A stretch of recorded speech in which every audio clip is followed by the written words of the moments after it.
bismillah asalaamaaleykum wa rahmatullah waa ahli bi mbokk bi Modou Diop Tall bi Murid moo leen di nuyu te di leen siyaare di leen jaajëfal baax tey jéggalu nag di fàttali mbokk yi rek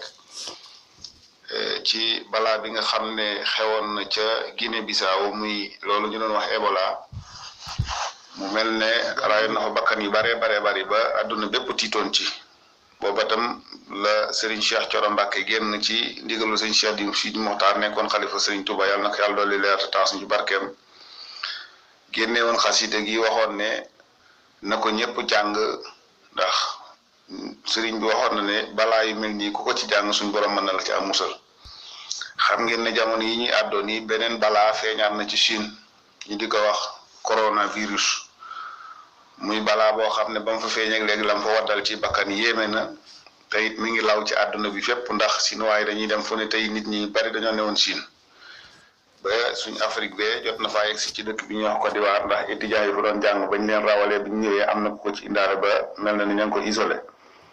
muy feebar boo xam ne nag nee nañ bu la dalee waxtu yi néew la lay may pour wàccee sa bakkan kon nag comme nun ay murid lan te Serigne Touba la nu yaakaar ma delloo si waat xasida gi rek ci kàttanu suñu borom subhaanahu wa taala ñu fës ko yéenee teg ko ci groupe bi ndax ginnaaw ñun dañuy yëngu ci wàllu commission culturelle bi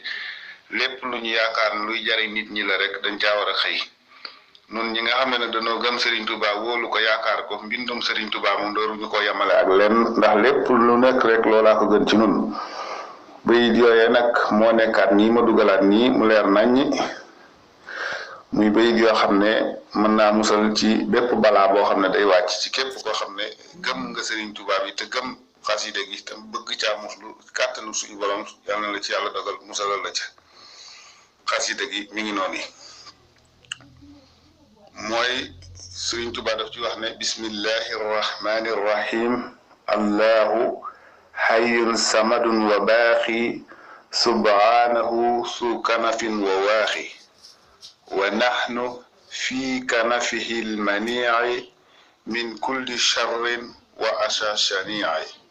mustamsikina bilxiyaasi ahmada